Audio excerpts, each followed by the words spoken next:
Hello everybody, and my name is Rick. We're going to look at some more bash prompts. Yeah, even more. In episode 10 of this playlist, I took a tour of some what I call standard or maybe straightforward bash prompts. The one that comes from Git, the one that comes from magicmonty, and then bash powerline. I think one of the things about these prompts is that they make you aware of what's happening in a Git repository. So this is, I guess, to some extent about using prompts that help you with Git, although that wasn't the intention I had when I started doing this presentation. We're going to go revisit these prompts. So again, we did all of this in number 10 of this series, but I'm going to review these really quickly, and then we're going to jump into part 2 where we're going to play with these two things, bashed on a feeling and oh-my-git, using these particular fonts. And then we're going to try to install Starship because well, it's my understanding it's pretty sophisticated. I'm curious to see how it'll work on bash personally. So that's what we're going to do. Let's take a quick look at the previous prompts. Again, this is all in episode 10, so I just want to cover some things I missed before. In oh-my-git, I mean in in the git prompt, which comes from git-core, there is one more environment variable that we could add, which is git ps1 show upstream. And if I do git, yeah, we got git ps1 show upstream. It will compare where you are versus where the upstream is. If this is all strange, I just would advise just to go and take a look at a Git repository and then think about remotes. But long story short, this one indicates that you're behind, and this greater than indicates that you're ahead. So back in this prompt here, in this prompt is telling me that in the oh-my-git repository, I am ahead by, it looks like, well, let's take a look. I'm ahead by 1 commit. Now, it doesn't say that here, but if we go to the magicmonty, it shows here that I'm ahead by 1 commit.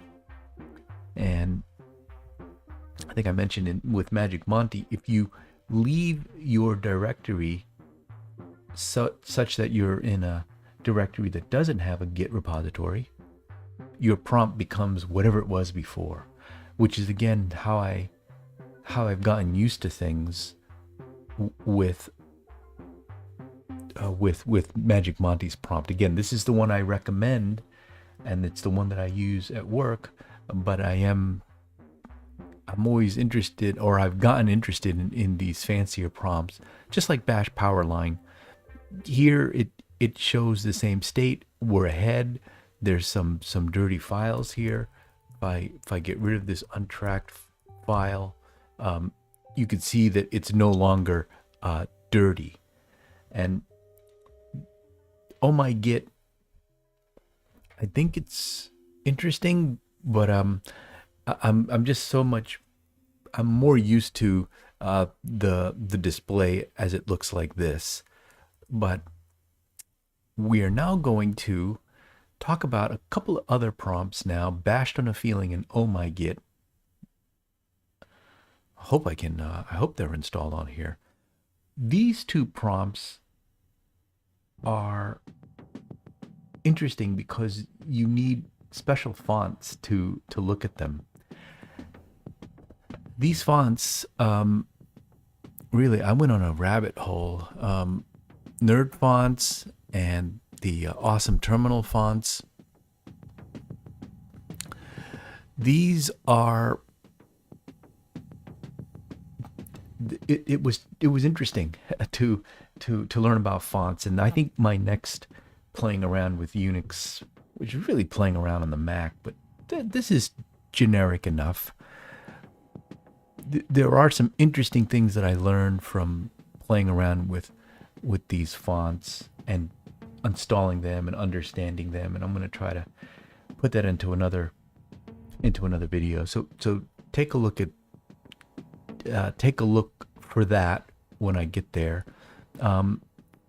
Nerd fonts is the superset, if you will. It builds on the awesome fonts, the terminal fonts. Let's see here. Yeah, the awesome terminal fonts is a set of smaller fonts that get pulled into the nerd fonts, and the nerd fonts really, they represent fonts that you can grab and install and then use. They will have these extra icons or glyphs that can be that can be used by prompts or the editor or any place else really that can use a special symbol. So symbols like stuff for the weather, stuff for development, etc., etc. So I'm going to have more to say about fonts because this is really intriguing things to go down. But instead, what I'm going to do is just dive into bashed on a feeling. So I have this tmux window going. I'm going to make another untracked file, untracked 1, untracked 2. Magicmonty, I think, will tell me if I have 2 untracked files. Yeah, so these are the _2 here. Anyway, I'm going to make a new prompt. I'm going to say bashed feeling. And if I go to bashed on feeling, if I look at the install process, basically, this is another interesting thing that I wanted to share. I know it's easy to just go ahead and just type install and see what happens, but I've become wary of that. At the very least, I like to just skim through it. If it's a short script like this, there's only, how many lines in this thing? Only 9 things that's happening here. You can see that all it does, it copies 2 files into your home directory, and then it puts this base into your bash rc. It appends it with the greater than, but in order for us to see it, all we have to do is just source base.sh. And voila, we have some prompts here, and you'll notice that if I go to, let's push into the oh-my-git, you can see that here it enumerates 280 commits. That's an interesting thing to note. And then it shows that there's 1 and 2 things here. Now, these question marks with the square around it means that my font doesn't have the support to show the symbol that's there. Now, I've gone through the trouble of figuring out what bashed on a feeling does. Again, we're going to talk about these fonts in a separate video, but let's actually not do that. Let's talk about this one. We need to use the Hacknerd font regular, which I'm a little worried because I thought I used that. Oh no, I'm using Inconsolata. So if I change this font to be Hacknerd font, one of the things you'll notice is that it changes right away. So now it went from that open fruit to heart. And you can see that here when we just selecting these, we're seeing a difference. And you also can notice that these symbols no longer show that they are not present. They now show as present in the font. And again, that's just selecting the font. And I think bashed on a feeling is okay. If I remove the untracked files, watch what happens, I think, to the 2. Yeah, see, and this shows that you're 1 ahead of this branch. This 280 here shows the number of commits. I think if you do git log 1 line, yeah, you can see that here, 242 commits, 280. Maybe it's all. Nope. Okay, so what's 280? Let's take a quick look at this on oh-my-git. Nope, not oh-my-git. Bashed on a feeling. Yeah, fully functional Git repo shows 1,707 commits. So this is showing 280. I'm not sure how they're getting that number, but well, we could take a look in bashed on a feeling.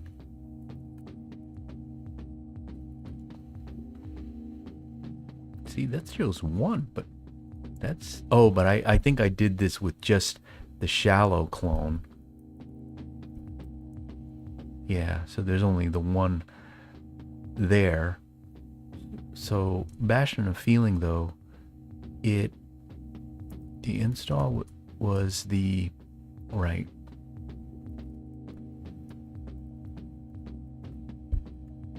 So we're just going to figure out what that number is here, and maybe I won't be able to figure it out. Yeah, get branch A but not C, ahead by, behind by.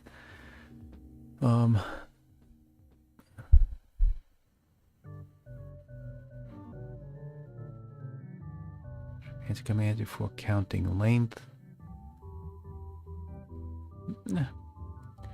Well, so it's doing a bunch of logic, but it's not, I don't think I'll be able to figure it out. I know at some point it's got to be using these git commands.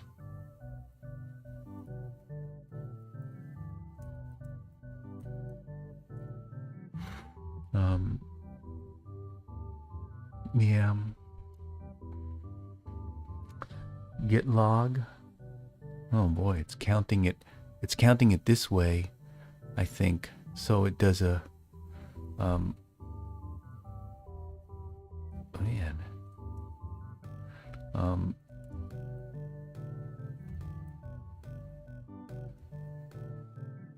It looks like it's doing a git log, and then it just greps for the word commit.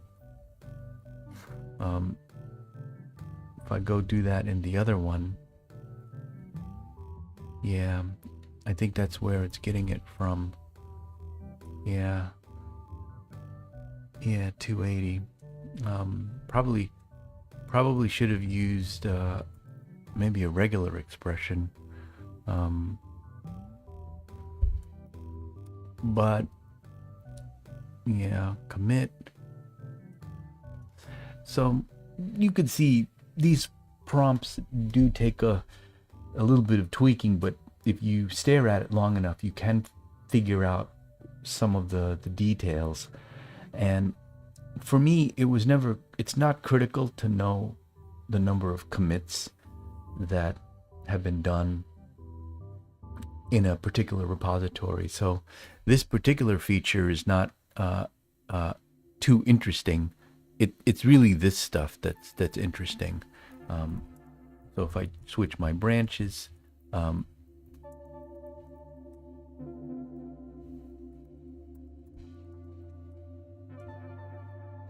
you can see that I'm in the Ricky Molly branch, and it is shunted off here to the right. So you do have this kind of a wide display. I don't know. I'm bashed on a feeling is probably okay. And then here, this part here where it says you're in a Git repository, but then if you were to go say to my leet directory, you're not in a Git repository, and it doesn't have the 2-line input prompt. Rather, it is, to me, slightly redundant that you're in a Git repository. But again, it's not. It's a fine prompt, and I think if you prefer this longer display, then this should work for you.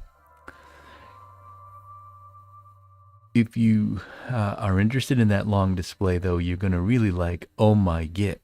Let's make a new one here.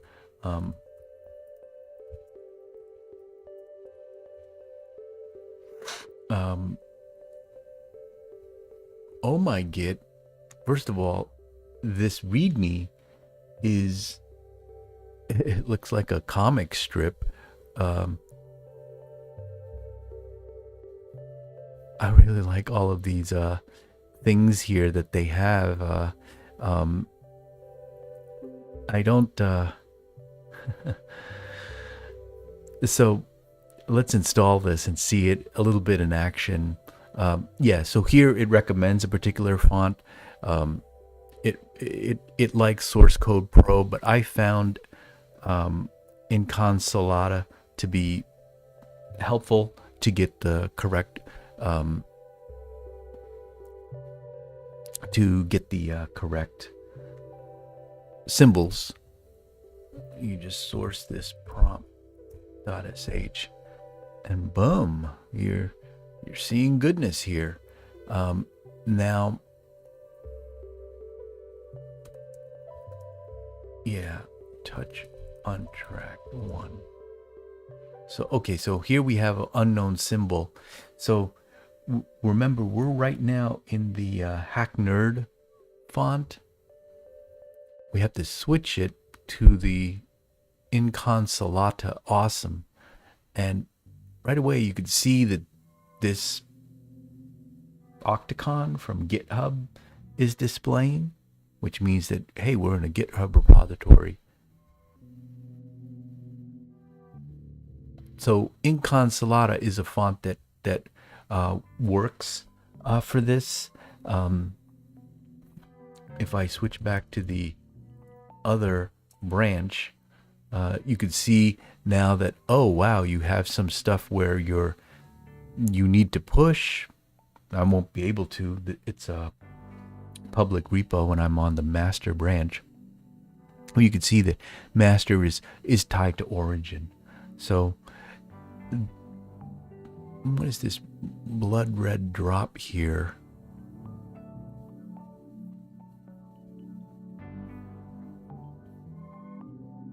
Oh yeah, I'm going to talk about stash in a second, but yeah, an untracked file. Add it. I wonder if if I add another untracked file. Yeah, it doesn't quite say that you have one or, well, it looks like it says you have +1. But I think what's cool about this prompt is the stash capability, which is addressed in this panel here. You got a stash. So if I have a script here, prompt.sh, I make a small change here. I'm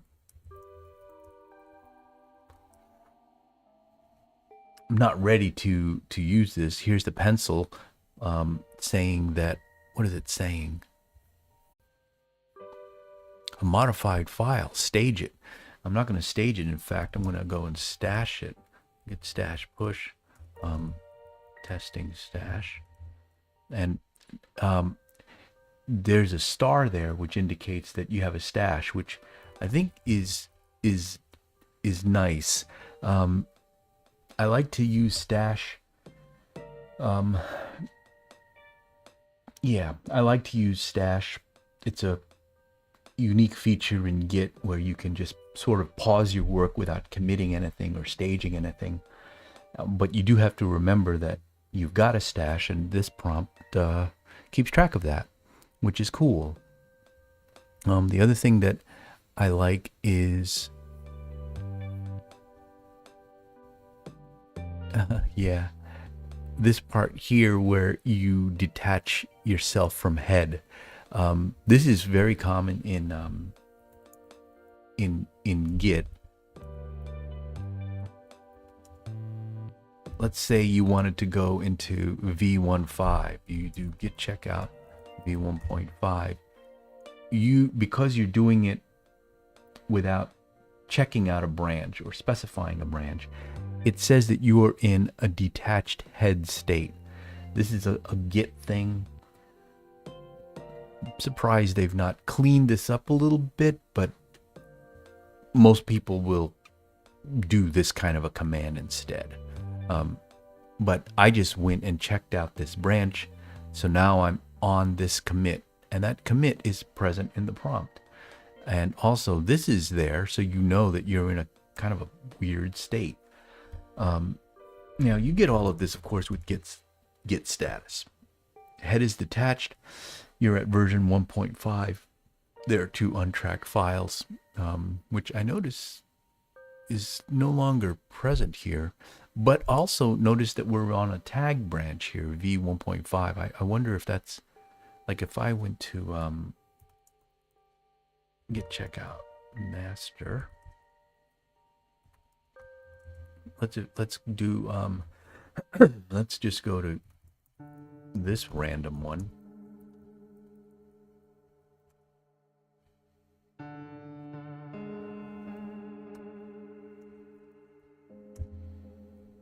Yeah, so that v1.5 is not displayed here, so it's not part of the label. But I went to this particular branch, and it does display its commit ID, but there is no corresponding tag when you describe this location in Git. So that's oh-my-git. I just found myself enamored by all of the comic strip, and then of course this great GIF. But be advised, you will have to play with fonts to get some of these more advanced, more descriptive bash prompts going. So that's oh-my-git. Let's take a look at Starship together. Now, I haven't installed this, but we're going to try to install it together. I will first, git checkout mass. Yeah, so I will go to a new directory, a new thing, and do Starship, and we're just going to install this thing. Now, it also recommends a particular font, the Fire a Code Nerd font, But let's see if these two fonts that I have, Inconsolata and the Hack Nerd, are sufficient. First, I got to install Starship, so I'm going to do that using this command here. Now, I just got done saying I don't like to install things without checking first. This kind of a construct where you do this means you're piping the output of this script and just running it. And that's if you've not had your corporate security training, that's pretty dangerous to do. It's definitely safer to go and do it maybe this way. Let me make a directory, Starship. Let me change that to Starship download.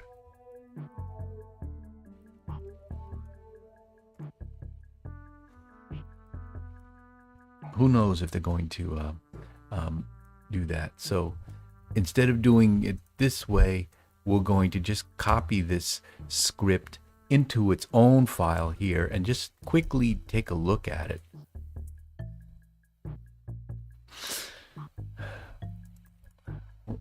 Because of episode 9, we know what these things do, the tput commands, setting the foreground, setting bold,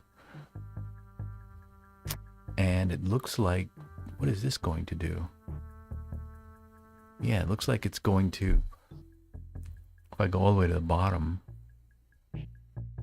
wow, see, 500 lines of code, and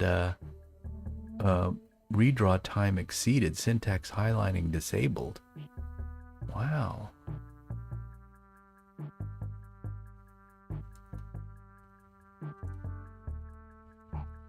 Let's turn it on again and go all the way to the bottom and turn it on again. I don't remember ever exceeding that. The redraw time exceeded.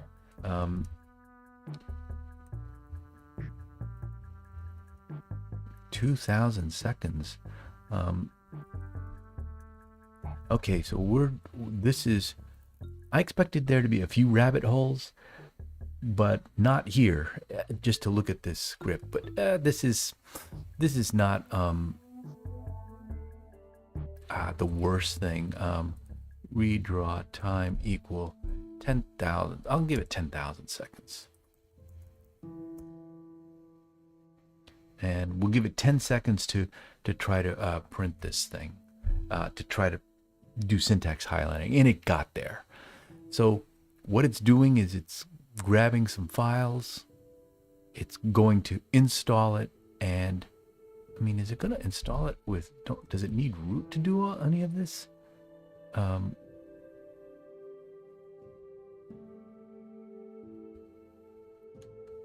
I mean, does it want me to do this as sudo? That's another thing you don't want to do. You don't want to be sudo. Yeah. Okay. So it's going to elevate your privilege. So it's going to prompt you for this. So you can see what's happening here. This thing is going to run a sophisticated installation. It's good to just inspect it, feel good about it. I mean, I'm in a containerized system here, so should be okay. To run this, we're going to just set its execute bit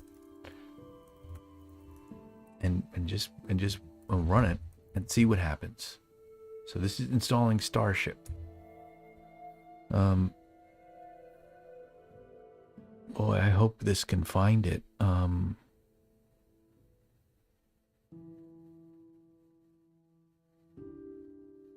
I don't know about this part here. Oh boy, this may cause us some problems. In which case, oh boy, I don't think I know the password.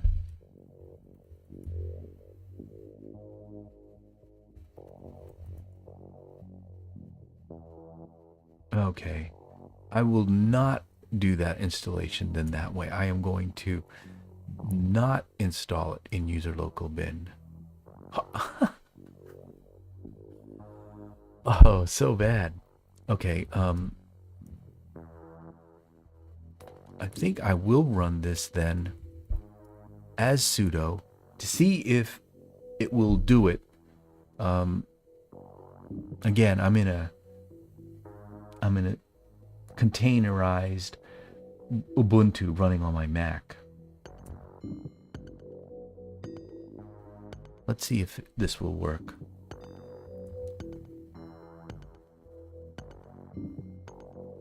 Wow. It did it.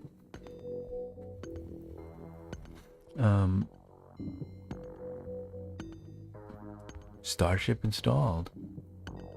Please add the following to the end of your bash RC. Starship init bash.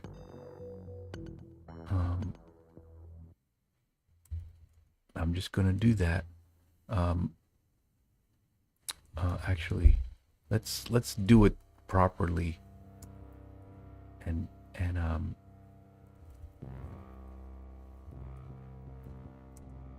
no, I don't even have this. Is it profile? How did my bash come to life? Oh, there it is, bash RC. Okay, and I'm just gonna put this here.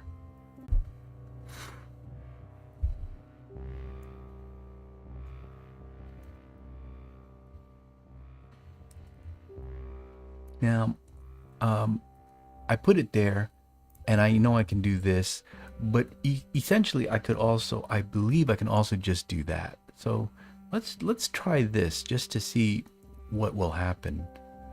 And boom, there we go. Look at that prompt.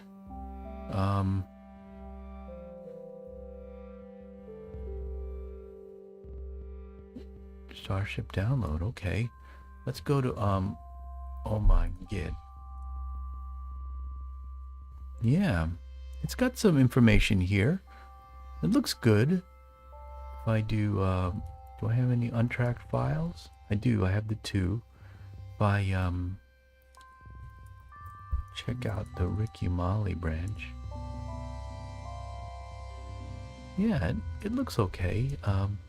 Let me try delete stuff.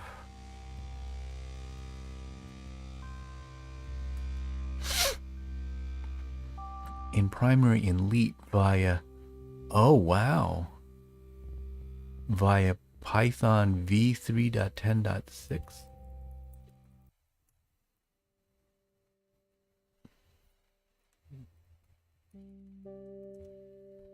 Yeah, and if I do venv bin activate, let's see if it recognizes that. Yeah, it puts the venv at the end. So, good first impression with Starship. There's some configurations and presets. It'd be cool if the README had a little bit more of its features. I mean, a little bit more screenshots. Let's just go to the docs and take a look. But it may be a little heavy. I mean, wow. We're editing this configuration file. Yeah, very customizable, I'll say. Config location. There's even logging. Yeah, I just read about this thing where with Bash you can just save all of your history to a database. Somebody had developed Bash, not an extension I guess, but clearly some prompt command of some kind, but maybe it was done a different way. But the end result is that all of your Bash history is suddenly searchable in a way that's pretty fast. I've been using something else for that, and that could be another video in and of itself. But going back to Starship, it just seems like this is a pretty intense prompt in that you can configure it and have it change as it needs to change. You don't have to. Yeah, it doesn't seem like you need to do a lot of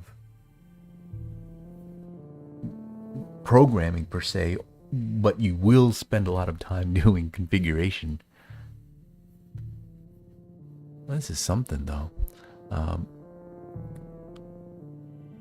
Look at that. Different modules for different work situations. I'm in AWS pretty much the entire workday. I'm in a couple of profiles. This is intriguing to me. I may have to give this a longer run. What else is in here that would be interesting? Do you have something here for Node? Yeah, you do.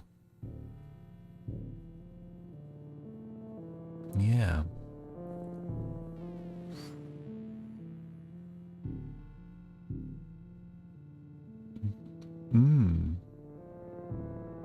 Very cool.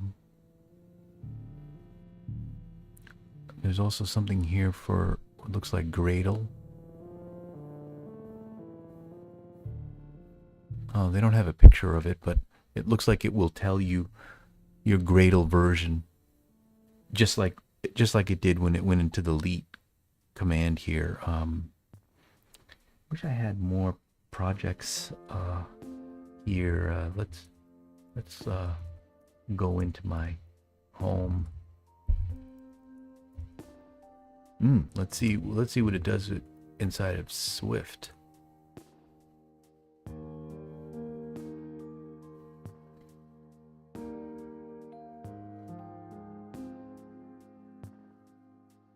Jeepers. Okay, but it doesn't have anything here about Swift. I don't know what this bird here is. Let's go look at Swift. Yeah, very intriguing. Shows the currently installed version of Swift. Well, I am in the environment, so let me deactivate this thing. Main via yeah, so this is me. Wow, that thing took 2 seconds. It does a prompt there. False. Let me do true.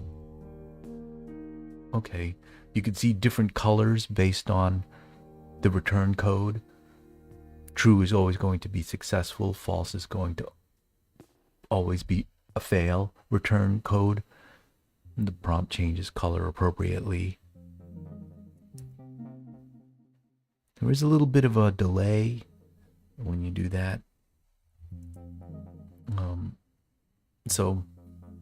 But it's interesting. It's I'm pretty impressed. It's very feature packed. Time module uses the local time. That's pretty cool also. I used to have that myself on my prompts. I think I showed you earlier versions of my prompts back in number 9 of this video series. So this is, yeah, quite something. Yeah, so let me, let's just do this real quick. I'll do this, copy this and put it into my .config.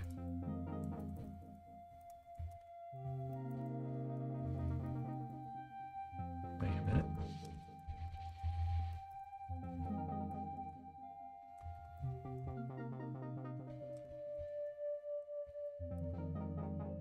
Starship.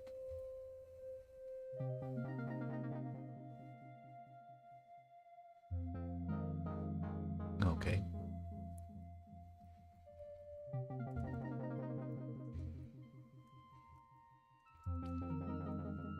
this in there.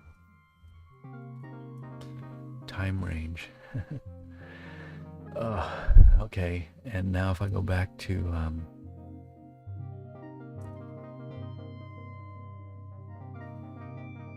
I wonder how you can reload this.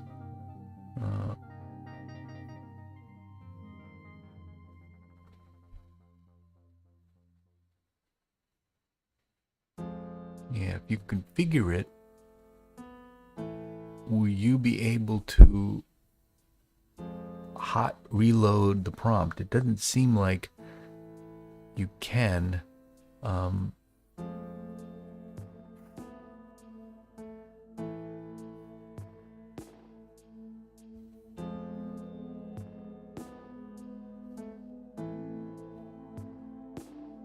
I will just rerun that eval command that we did to run this, and let's just see what happens. Wow, it doesn't. Did I do this right?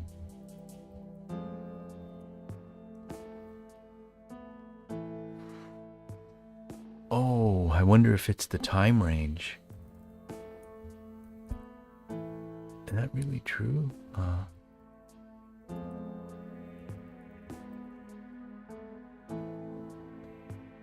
Wow, that's pretty slick. This thing will only display the time when it's within a particular range, and there it is. That's some powerful configuration going on. This is like an exercise in making something deal with a lot of configuration and configurability. I'm not sure I'm into this. Like if I press return, it is waiting a while. Now that's just probably my hardware. But I want my prompt to be back in like milliseconds. So, yeah, but all in all, it's quite intriguing. It's got a lot of capability that may be handy. Wow, shell level. Man.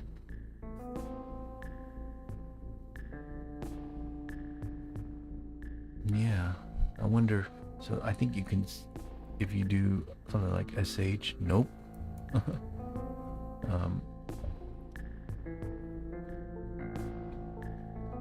But I'm pretty dazed looking at this. It's wild. So Starship, very interesting prompt, and looks like it's got a lot of capability for a lot of different use cases. I'm curious if people are using this. Definitely drop me a line and to try to convince me to use it. Even after looking at it just now, even after my recent experience, I'm still going to recommend people just adopt this. Majority of my work is inside of Visual Studio Code, so I don't need my prompt to do much, but it's interesting that this script has that ability. This prompt has that ability. But wow, okay, so we looked at this really cool prompt. I'm glad we gave this a run, and I think the next time I come on, I am gonna get into these considerations with the fonts. It was very interesting to learn about these fonts, and in fact, I'm going to, before we go, just switch the font again. Let me do back to Hacknerd. Okay, it's fine. Hacknerd looks good. It's a little, I shrink it down a bit, but these symbols seem to appear without any problems. I don't think it's rendering it using UTF-8, or maybe it is, and I don't know. But yeah, so